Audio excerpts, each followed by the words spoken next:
Hello and welcome to South King County Real Estate Update. My name's Sarah Eggleston with the Stone Egg Realty team at John L. Scott. And I'm here to bring you your weekly update for South King County real estate. So we'll go ahead and jump right into it. And here we go. So today is April 9th, 2021. So I just can't believe how fast this year is going, but it certainly is. And baseball season is here. I ordered a few too many baseball schedules and I have way too many. So let me know if you'd like one. Just shoot me an address where I can send it, or we can arrange like a drop off or whatever. But I have plenty of baseball schedules for the Seattle Mariners. So just let me know. And I know that sports over the past couple years have had some scheduling changes. We'll just leave it at that. So if you see down on the corner here, there's a little QR code. So if there's anything that changes on the schedule throughout the year, you can just scan this QR code and it'll bring up the most current schedule. So even if things change, these schedules will still be useful. And what happened this week? So last weekend, I had a couple clients that I showed a manufactured home in a 55 and up community, and it was listed about 95,000. So it was brand new to the market and had a bunch of showings in that first weekend. And I talked to the listing agent. My clients did want to put in an offer on it. So we kind of talked about the terms, and I talked to the listing agent. She said she was expecting at least 2 offers. Then it became 4 offers and then 5 offers. And I was working with my clients and we were going to miss the deadline to turn in the offer before we could get everything signed and done. So I had reached out to the listing agent and there was other people in the same boat. So they were waiting for those offers to come in. So we had a little more time. Met with my clients in person that afternoon. And on the way over there, my husband gave me a ride to the appointment. And thank goodness he did, because I was texting the listing agent the whole way over. And she's basically like, hey, so if you let me know where you're coming in at, I can tell you if this trip is worth your time. And turns out after some back and forth exchanges, it was like, okay, well, if we come in 20,000 over, we're not in the running. And it turned out that we were going to need to be about $30,000 to $35,000 over list price, which is far more than my clients were willing to pay for that home. And honestly, I'm pretty surprised that it went up that high. I mean, I am, but I'm not. I just don't think that home was worth what people are willing to pay for it. But if that's your only option to buy a home, you might pay more for it than you need to. And that is what we're seeing a lot of people doing in this current market. It's just people are getting desperate and making possibly irrational decisions based on their desperation. But after you've lost out on 15 offers or something, you might get crazy and waive inspection and offer way too much over list price. And I understand why people are doing this, but it does, as somebody who's supposed to look out for my clients, it makes me super nervous. So I use this opportunity to talk to my clients and kind of explain what's going on in the market. And that way, when we reach a situation where at least they're more informed. So if they make some crazy offers that they wouldn't have made earlier in their process, at least they're informed as to what's going on in the market, why people are making these crazy offers, and why it's so hard to guess what a house is going to go for right now. It's just, I can't believe I've been shocked at some of the prices. So I'll go ahead and jump back on into the slides.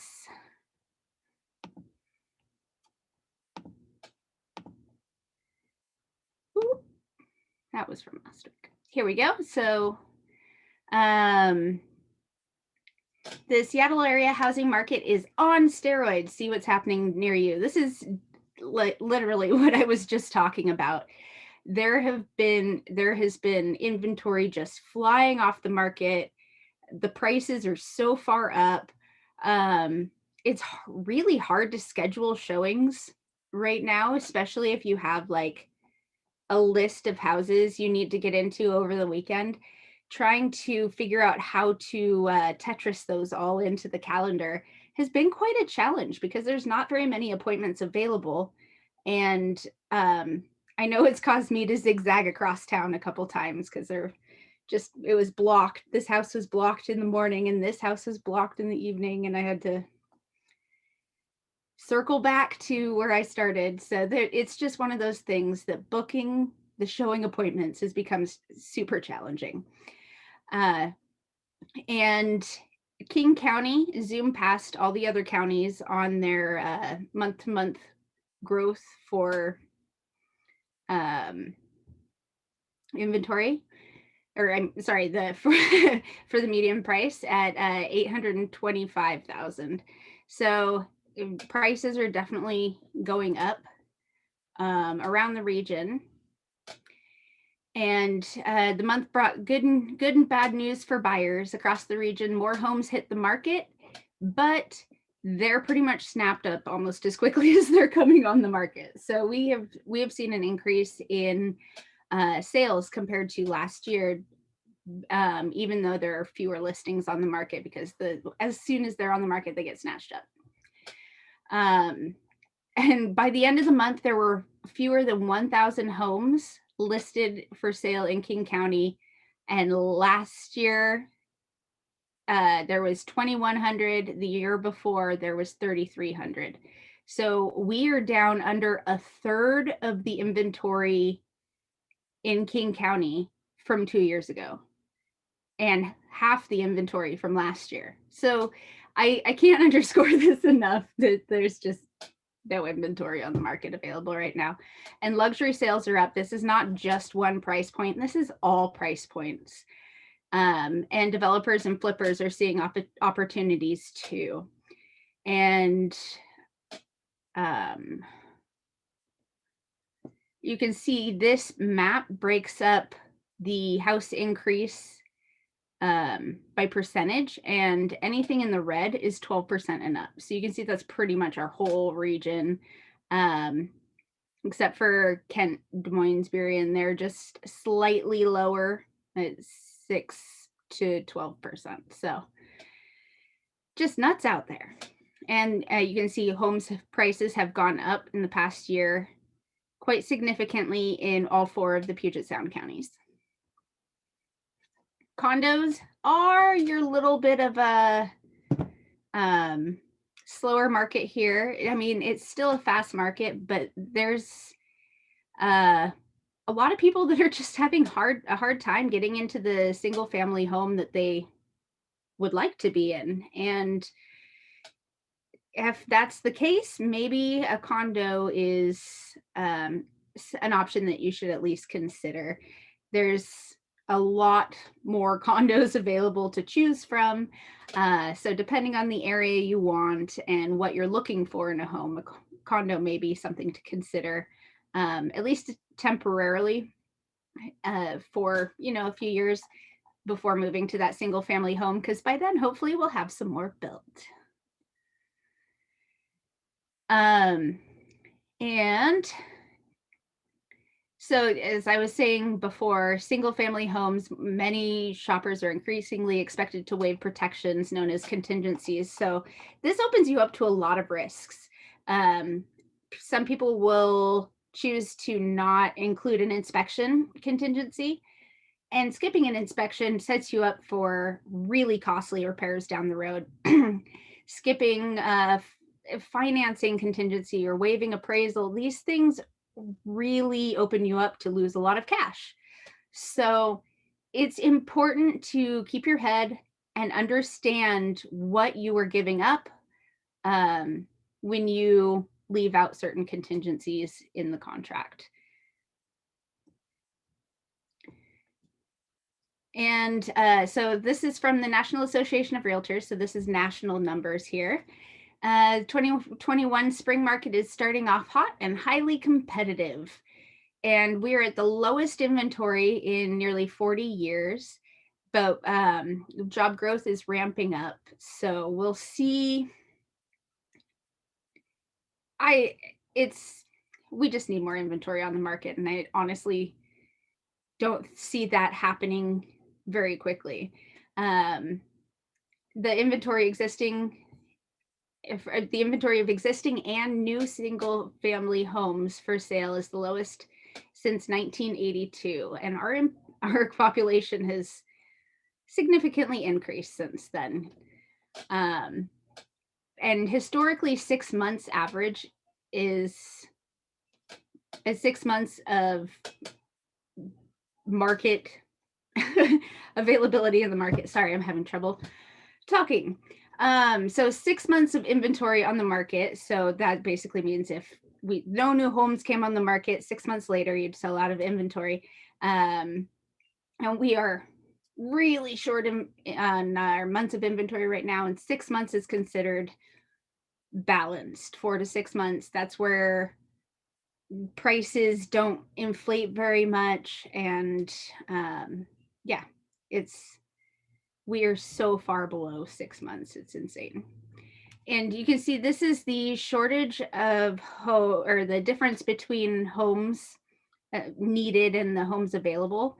The blue is the current new and existing homes for sale at the end of the month, and the yellow is the estimate of required homes for sale equivalent to the 6 months supply.